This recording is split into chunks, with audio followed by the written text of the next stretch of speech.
ठीक है बेटा, ओके। रिपोर्टिंग का पेपर इतना इजी था, लॉ का भी इजी था, बट लॉ का लॉ की क्लास में आप डिस्कस कर लोगे, बट यहाँ पे रिपोर्टिंग डिस्कस कर लेते हैं। Reporting was that easy as a paper जिसमें कहीं से कहीं तक मार्क्स कटने का ऑप्शन ही नहीं है, कट ही नहीं सकते। अगर क्लास में आपने रेगुलर मेरे साथ भी प्रैक्टिस करी है ना, जिसने बच्चे ने उस घर पे भी अगर कम पढ़ाई करी तो भी मार्क्स आ जाएंगे। क्यों नहीं कट सकते, आप लोग खुद बता दोगे कि नहीं कटेंगे। एक तो इन्होंने जो पेपर लेंदी देते थे ना, वो नहीं दिया। अभी तक ये 5 नंबर में रिज्यूम और कवर लेटर दोनों देते थे, इस बार इन्होंने सिर्फ 5 नंबर में रिज्यूम दिया है। कवर लेटर लिखने के 5-6 मिनट बच गए आपके, टाइम बचता है ना तो क्वालिटी वैसे ही इंप्रूव हो जाती है। तो 5 नंबर का रिज्यूम आया, रिज्यूम किस पे आया, CA, format of your choice. CA profession का फॉर्मेट बनाना था रिज्यूम का, आप अपनी चॉइस से जो फॉर्मेट आपको सबसे अच्छा आता वो बना सकते थे। तो प्रोबेबली फंक्शनल बनाना चाहिए था स्टूडेंट्स को, क्योंकि छोटा भी है और डिटेल पूरा है। फिर उसके बाद ग्रामर के जो सेंटेंसेज आए एज इट इज बुक के जो पीछे एक्सरसाइज के क्वेश्चंस है ना, सेम आ गए। इन्होंने मतलब वर्ड्स भी चेंज नहीं करे, नाम भी चेंज नहीं किया, as it is same from the book grammar के सारे क्वेश्चंस। और वो सारे प्रैक्टिस एक्सरसाइज आपको भी करवाएंगे, अभी उन लोगों को भी करा रखी थी, पूरी रटी हुई थी उनको। मतलब उनको ये दिमाग भी नहीं लगाना पड़ा होगा कि ये टेंस ये है तो ये इसमें कन्वर्ट होगा तो इसका ये होगा, मतलब सेंटेंस रटे हुए थे पक्के। तो ग्रामर में फुल मार्क्स। वोकैबलरी में फंसते हैं बच्चे, वोकैबलरी बुक से दे दी इस बार इन्होंने। बुक से देने के अलावा वोकैबलरी में जो आउटसाइड द बुक वर्ड्स दिए वो ऐसे दिए कि जैसे फॉर एग्जांपल आपको वर्ड का मीनिंग नहीं आता, 4 ऑप्शन दिए, 4 में से 3 ऑप्शन एक जैसे हैं, एक ही है जो अलग है। तो और वो जो 3 वर्ड्स वो इंग्लिश में जो वर्ड्स दे रखे ना, बहुत सिंपल लैंग्वेज, सिंपल इंग्लिश में दे रखे हैं, राइट। सो 4 ऑप्शंस दिए, 4 में से 3 ऑप्शन एक जैसे, एक अलग है, तो वो जो एक अलग है वही आंसर है आपका, राइट। सो ये इन्होंने वोकैबलरी में किया था। वोकैबलरी जिसमें जनरली 1-2 मार्क्स कटने का स्कोप रहता था वो भी खत्म हो गया। कम्युनिकेशन में से जो सीधे सिंपल क्वेश्चन थे, चेन नेटवर्क पूछा, कल्चरल बैरियर पूछा, इमोशनल बैरियर पूछा, टेक्निकल भी पूछा, वो मेरे को इतना याद नहीं, बट ये 3 मुझे पॉइंट्स स्पेसिफिकली याद है।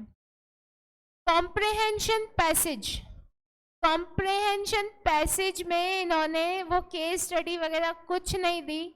आप लोग सीधे क्वेश्चन पढ़ो, सीधा क्वेश्चन का सीधा सीधा आंसर एक लाइन में पैसेज में मिला है।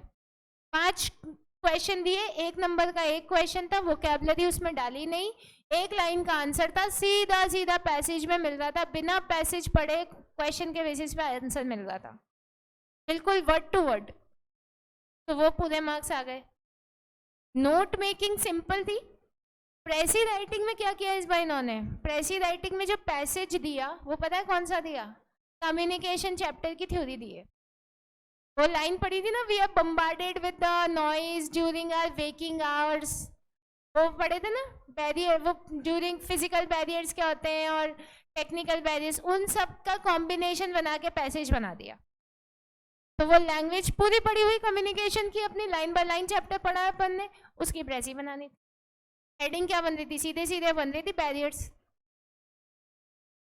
तो प्रेसी इन्होंने पहली बार ऐसा हुआ कि प्रेसी ऐसे दी इन्होंने। आर्टिकल आया है सबसे आसान टॉपिक पे, करप्शन, सब लिख सकते हो। रिपोर्ट राइटिंग दी नहीं इन्होंने, और क्या चाहिए। लेटर, कंप्लेंट लेटर आया था, 5 नंबर का पूरा आ गया। तो पेपर लेंदी भी बिल्कुल नहीं था, सब कुछ आता था। इस बार बच्चों ने जो फीडबैक दिया वो ये दिया कि मैम इतना आता था कि ये सोचना पड़ रहा था कि ये ज़्यादा अच्छा आता है कि ये ज़्यादा अच्छा आता है। सो दे वर इन अ फिक्स कि कौन सा क्वेश्चन करना चाहिए, परफेक्शन किस में है। सो ये मैंने रिपोर्टिंग का डिस्कस किया, लॉ का, लॉ की मैम ने किया होगा आप लोग के साथ डिस्कस। तो ओवरऑल जब अपन बात कर रहे हैं तो फुल मार्क्स रिपोर्टिंग में इंश्योर्ड हैं इस बार, कहीं से कहीं तक गलती की गुंजाइश थी नहीं, जिन्होंने पढ़ाई करी और ऑफ कोर्स मेहनत करी उनके लिए। तो 40 नंबर अगर आपके 40 में से चलो ऑन अ सेफर साइड 35 36 भी मान लेते हैं, मतलब ये भी मैं ज़बरदस्ती काट रही हूँ, स्कोप है ही नहीं कहीं कटने का, फिर भी काट लिए। चलो 4 नंबर अपन ने, 36 तक अपन 35 36 की बात कर रहे हैं। तो सिमिलरली लॉ में भी ऐसा था कि 50 तक तो नंबर आराम से आ रहे थे, आराम से।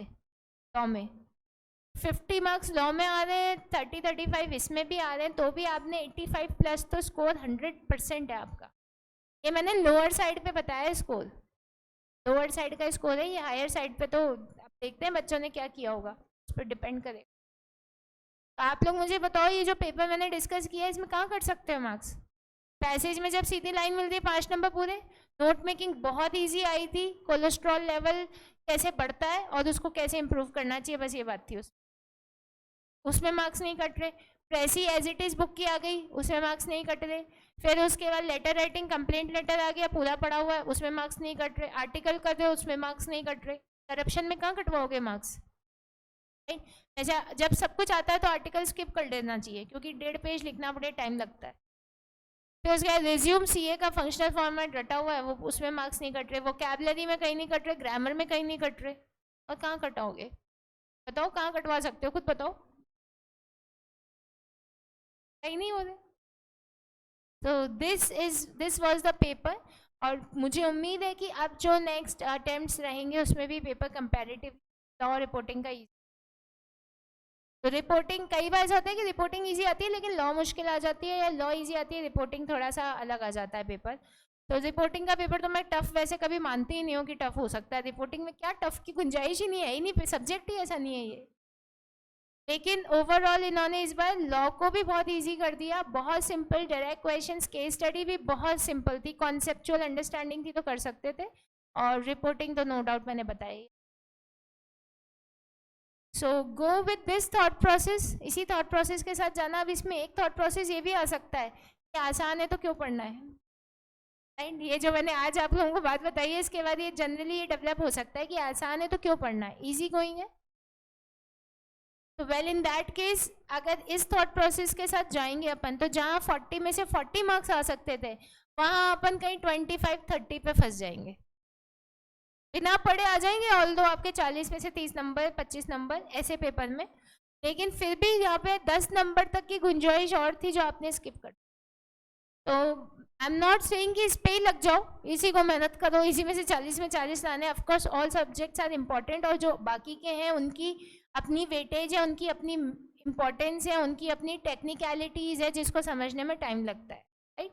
लेकिन इसको जितना आप लोगों को असाइनमेंट के साथ करवा रहे हैं ना, उतना भी कर जाओगे ना तो भी the preparation is the best, right? So I really hope कि आप इसी प्रैक्टिस के साथ बढ़ेंगे आगे। पेपर देखा होगा आप लोगों ने, देखा था कि पेपर पहले देखा था, नहीं देखा बस, बाकी नहीं। मैंने कल आंसर की बनाई थी तो मैंने पूरा डिस्कस किया था डीपली, तो उस केस में मुझे तो ये मेरे को आंसर की बनाने में 30-35 मिनट से ज़्यादा नहीं लगे, तो 1 घंटा तो फिर भी मिलता ही है। घंटा बहुत जल्दी बनी आंसर की, जब 35 मिनट में मैंने बना दी तो उम्मीद है कि 25 मिनट एक्स्ट्रा लेके 1 घंटे में सबका ही हो गया होगा। तो well in that case we should proceed, बढ़े आगे। नोट मेकिंग चल रहा था, होमवर्क दिया था क्या कुछ? ये आप वो स्विमिंग पूल वाला दिया था शायद, वोकैबुलरी भी करेंगे बेटा, सब करेंगे। और अब तो बुक की वोकैबुलरी अच्छे से करेंगे, इस बार बुक से आई है तो आ सकती है।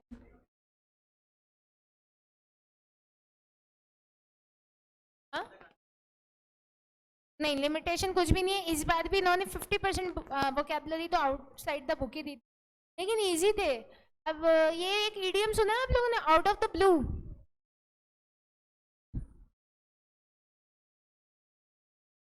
नहीं है बेटा हार्ड, ऑप्शन देख कर सकते हो। आउट ऑफ द ब्लू, ये तो मैंने भी बहुत बार ईडियम यूज किया, अगर मुझे ही सुना हो कभी ध्यान से तो। आउट ऑफ द ब्लू हो गया, तो this was out of the blue that happened. Unexpected बोल सकते हैं कि इसको अनएक्सपेक्टेड। अब इसके जो 4 ऑप्शन थे ना, वो अनएक्सपेक्टेड के अलावा जो 3 ऑप्शन थे वो एकदम इसके ऑपोजिट थे, तो ये ऑड वन आउट तो निकाल ही सकते हो, एक वर्ड था अनएक्सपेक्टेड और बाकी सारे जो 3 वर्ड्स थे वो एक जैसे थे. तो odd one out is the answer. ऐसे निकल गया आउट ऑफ द ब्लू. वैसे आउट ऑफ द ब्लू तो बहुत कॉमन सा वर्ड है और इन्होंने कुछ वोकैबुलरी इस बार आरटीपी से भी दी है. एक दिन पहले ही मेरे पास फ़ोन आया था कि मैम रिवीजन टेस्ट पेपर्स करने ज़रूरी हैं क्या. मैंने कहा था आरटीपी कर जाना और बुक की जो पढ़ाई है वो कर जाना. और आरटीपी से ही 2-3 वर्ड्स आ गए. मेरे को पता नहीं था. मैंने ऐसे मैं जनरली आरटीपी बोलती हूँ बच्चों को पढ़ के जाने को, तो उसमें से वोकैबुलरी आती.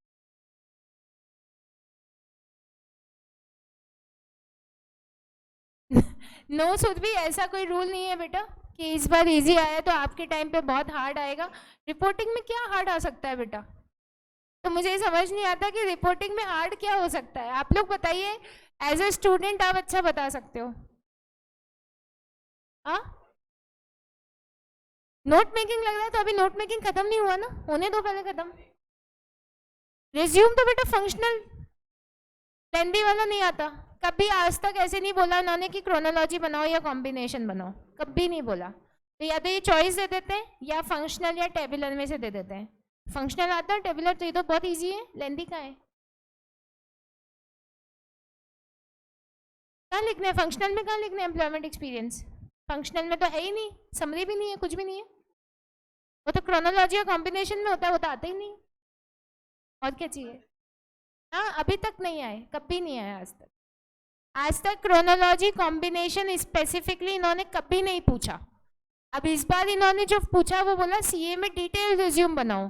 तो डिटेल में आप फंक्शनल भी बना सकते हो, क्रोनोलॉजी भी बना सकते हो, कॉम्बिनेशन भी बना सकते हो, कुछ भी बना सकते हो तीनों में से. तो फंक्शनल बनाना स्टूडेंट्स प्रेफर किया होगा 100%. That is easy. तो रिज्यूम राइटिंग में तो फंक्शनल और टेबुलर के साथ कुछ मुश्किल है नहीं. नोट मेकिंग अभी खत्म हुई नहीं अपनी. अब बताओ क्या मुश्किल है. अब ऐसे बेटा पढ़ना तो पड़ेगा, ऐसे नहीं है. ऐसा नहीं कह सकते अपन कि कम्युनिकेशन में अगर ये कहो कि ma'am oral communication written communication मुश्किल है, तो मुश्किल नहीं है. याद करना है. कीवर्ड्स पढ़े अपन ने.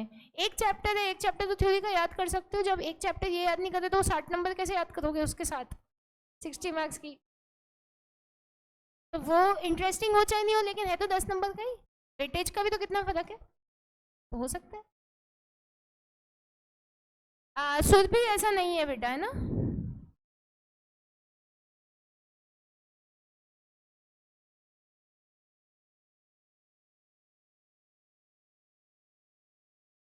पहले वोकैबुलरी कर ले अपन.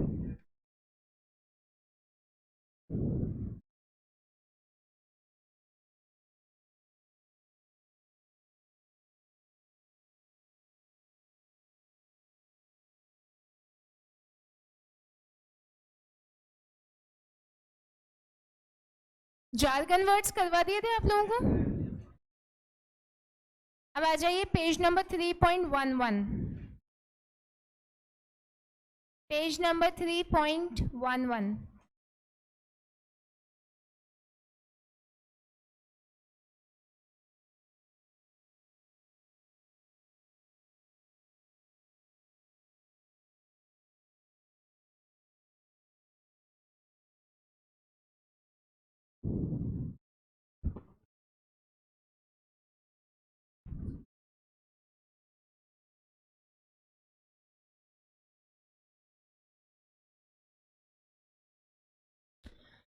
आपको वोकैबुलरी में एक चीज़ का बहुत स्पेसिफिकली ध्यान रखना है, और वो एक चीज़ ये है कि आपके वोकैबुलरी में लोग मीनिंग भी पूछ सकते हैं, ऑपोजिट भी पूछ सकते हैं. तो क्या अपन जल्दीबाजी में अपने को लगता है वोकैबुलरी में मीनिंग ही पूछा होगा, मीनिंग के हिसाब से आंसर टिक करके आते हैं. फिर घर आके इत्मीनान से पेपर जब पढ़ते हो तब देखते हैं अरे इसने तो ऑपोजिट पूछा था, अपन तो सिनोनिम करके आ गए. Right? So first important thing in every paper is to read the question very carefully. Question ध्यान से पढ़ना बहुत ज़रूरी है. ठीक है. So यहाँ पे इन्होंने कुछ words दे रखे हैं, उनके synonyms भी दे रखे हैं और antonyms भी दे रखे हैं. So आपको हो सकता है कि इनके स्पेसिफिकली उन वर्ड के मीनिंग नहीं आते हो, बट इनसे रिलेटेड कोई ना कोई वर्ड आपको फैमिलियर ज़रूर लगेगा. जैसे पहले वर्ड देखो आप, एबहॉर. एबहॉर वर्ड का मीनिंग नहीं आता होगा, कभी नहीं सुना होगा, लेकिन इसका सिनोनिम क्या हो गया, एट. एट तो जानते हो यहाँ पे सब लोग, सबको पता है.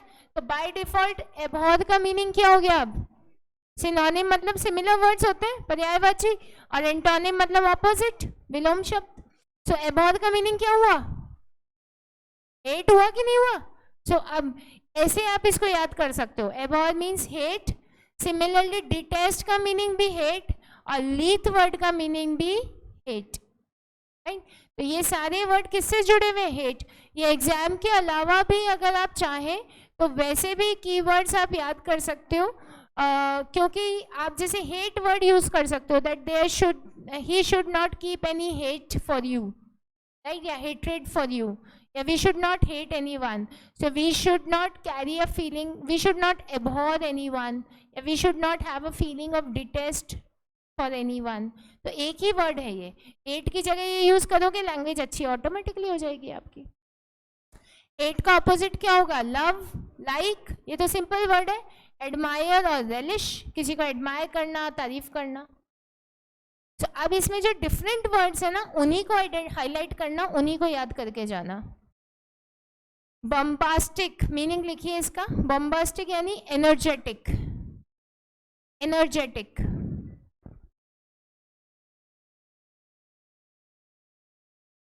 बम्बास्टिक यानी एनर्जेटिक।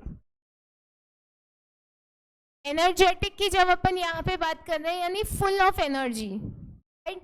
तो जैसे आप ये यूज कर सकते हो, that they attended a bombastic party on the Saturday, Arnav gave a pompous flamboyant party on his birthday, right.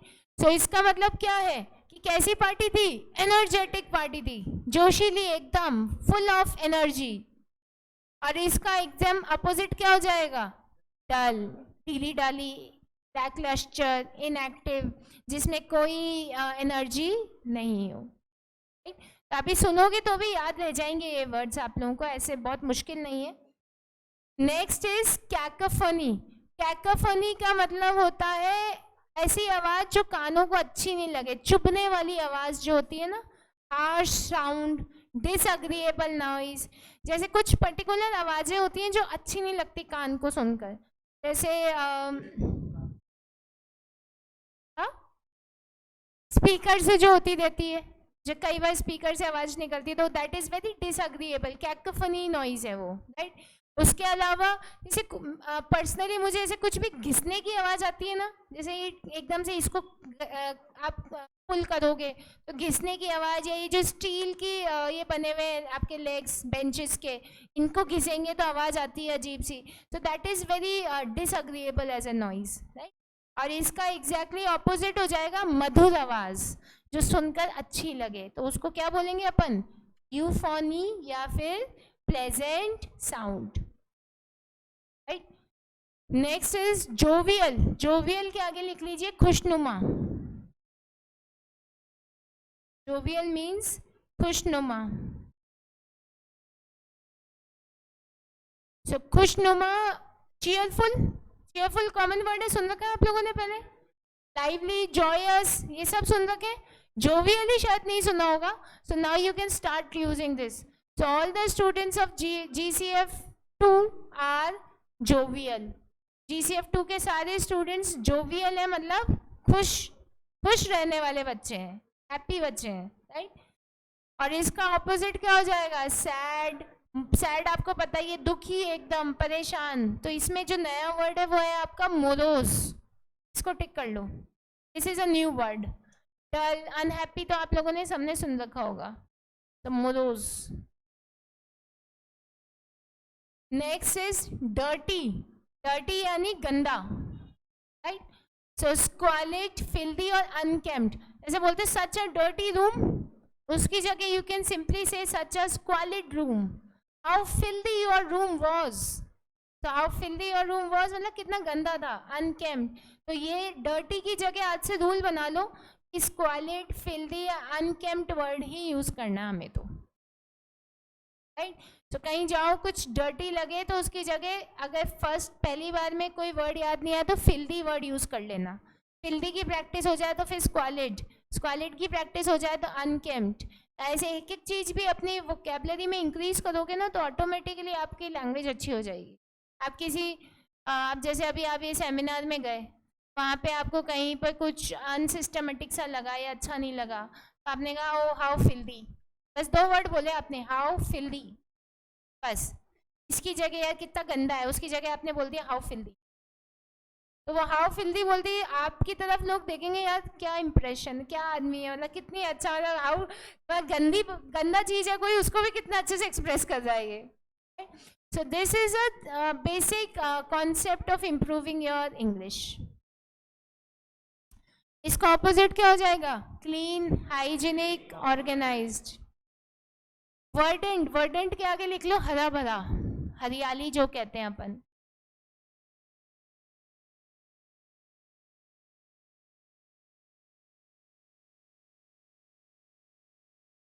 Volume बढ़ा दें बेटा, वॉल्यूम आप अपने मोबाइल का बढ़ाओ, आप हमारे यहाँ तो बढ़ा हुआ ही है वॉल्यूम। या फिर नया फोन लेने का समय आ गया बेटा, आईफोन पे तो आधी चीज़ें चलती ही नहीं है, तो वो iOS फ्रेंडली होता है ना, उस पर काफ़ी चीज़ें चलती नहीं है। वर्डेंट, वर्डेंट की बात करें तो हरा भरा, इसकी इंग्लिश देखिए लश ग्रीन, ग्रासी, फ्लरिशिंग। तो तीनों का मीनिंग यही है, ग्रीनरी से रिलेटेड है, हरे भरे से रिलेटेड। ऑपोजिट हो जाएगा इसका बंजर। एक तो होती है हरियाली और एक होता है ना बंजर जमीन, जहाँ कुछ नहीं पनप सकता। तो बंजर के लिए अपन इनफर्टाइल, बैरन वर्ड यूज करते हैं, सुना होगा, dry, passed. Passed is a new word for all of you.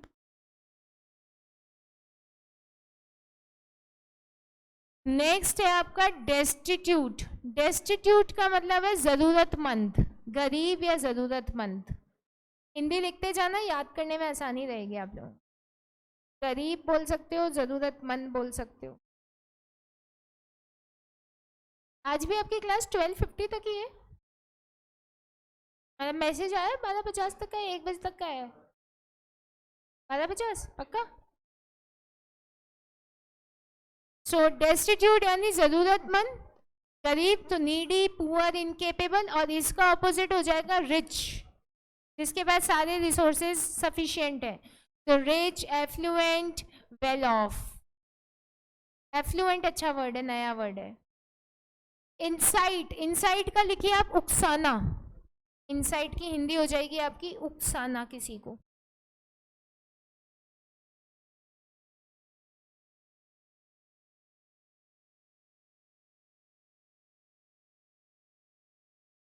उकसाना, उकसाना जैसे किसी को अपन एंकरेज करते हैं, 2 जनों में लड़ाई हो गई, तो एक तो अपन उसको इंस्टिगेट कर रहे हैं, अराउज, स्टिमुलेट कर रहे हैं, लड़ लड़, 2 और लगा, 4 और लगा रहे, ऐसे थोड़ा ना होता है, राइट?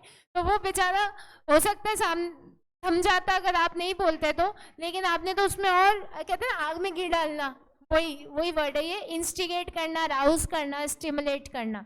और एक है दूसरा ऑपोजिट क्या हो जाएगा इसका? शांत करना, सेटल करना, कि नहीं कोई बात नहीं, बात जो हुई कोई बात नहीं, छोड़ते हैं, जाने देते हैं, राइट? तो calm down, settle down, comfort, resolve करना मैटर को। नेक्स्ट है स्कैंटी। स्कैंटी का मतलब है बहुत कम, ना के बराबर, बहुत कम। स्कैंटी बहुत कम, ना के बराबर।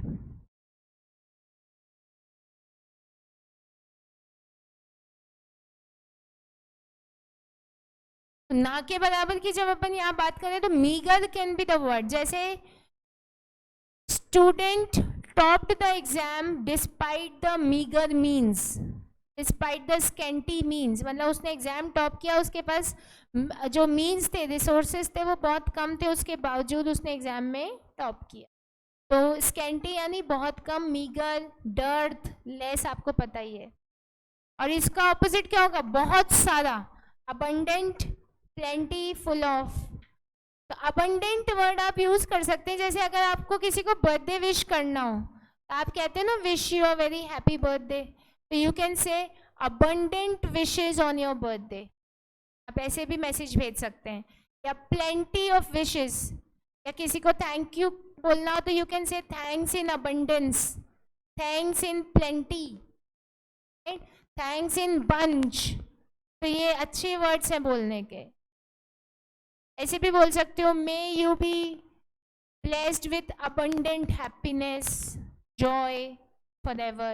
तो abundant happiness हो, मतलब बहुत सारी हो. So this is how you can use this word. Next is palatial. Palatial यानी महल जैसा. देखो, महल जैसा.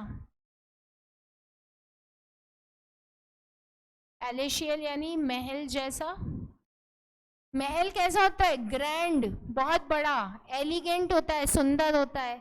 और उसका ऑपोजिट क्या हो जाएगा? बेसिक, अर्थली, रस्टिक, सिंपल, मतलब बिल्कुल बेसिक सा घर हो, या जैसे ये जनरली घर के लिए यूज होता है. तो पैलेशियल मतलब महल जैसा घर, और बेसिक रस्टिक है मतलब बेसिक घर है, जरूरतें पूरी करने वाला, बस. इलिसिट लॉ का वर्ड है आपका इलीगल, गैर कानूनी. तो इलिसिट भी बोल सकते हो, अनलॉफुल भी बोल सकते हो, इलीगल भी बोल सकते हो. और ऑपोजिट हो जाएगा कानून के दायरे में लीगल, लॉफुल, नॉर्मल, एक्सपेक्टेड. और लास्ट वर्ड है इसमें फैसाइल. फैसाइल के आगे लिख लीजिए आसान. आसान. आसान, इजी, सिंपल, स्ट्रेट फॉरवर्ड. और इसका ऑपोजिट हो जाएगा डिफिकल्ट, कॉम्प्लिकेटेड, मुश्किल. Right. So these were the synonyms and antonyms. मेरे ख्याल से अगर ध्यान से सुने तो रिवाइज करके याद हो जाएंगे, मुश्किल नहीं है ये. राइट. तो इसकी भी प्रैक्टिस एक्सरसाइज आप लोग देख सकते हैं. रूट वर्ड अपन को करने की जरूरत नहीं होगी बेटा. अब अपन नेक्स्ट क्लास में इसमें लोन वर्ड्स स्टार्ट करेंगे. ये अच्छे वर्ड है. इसमें थोड़ी फ्रेंच होगी, इटालियन होगी, थोड़ी स्पेनिश तो नहीं होगी. फ्रेंच, इटालियन और लैटिन वर्ड्स होंगे. ये आपकी बुक से आ जाते हैं. तो we are going to study this in the next class. Right.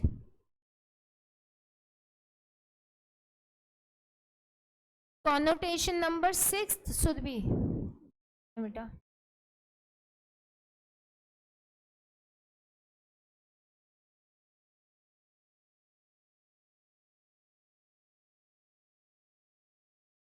Headstrong और डिटर्मिन्ड. हेडस्ट्रॉन्ग और डिटर्मिन्ड दोनों ही बेटा जिद्दी के लिए यूज में आते हैं वर्ड्स. कॉमन मीनिंग होगा इसका जिद्दी. लेकिन हेडस्ट्रॉन्ग मतलब आप नेगेटिव किसी चीज के लिए जिद्दी हो, और किसी अच्छी चीज के लिए जिद है तो वो डिटर्मिन्ड. ठीक है बेटा. इसका कंसीटेड, इसका मतलब ओवर कॉन्फिडेंट, जरूरत से ज्यादा भरोसा करना, ओवर कॉन्फिडेंट होना.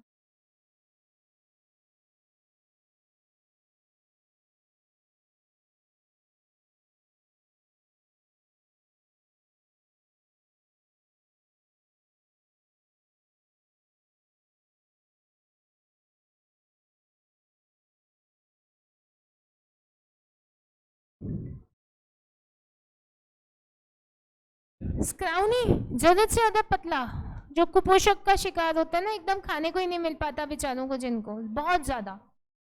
और स्लेंडर भी पतला है लेकिन जरूरत से ज्यादा नहीं, ग्रेसफुली पतला. Any other word? इट्स का फर्स्ट क्रिपल्ड. क्रिपल्ड यानी जिसमें बहुत सारी गलतियां हों. फ्लॉज, फ्लॉज यानी mistakes. Any other word? All right. तो नोट मेकिंग पे स्विच करते हैं हम अपन.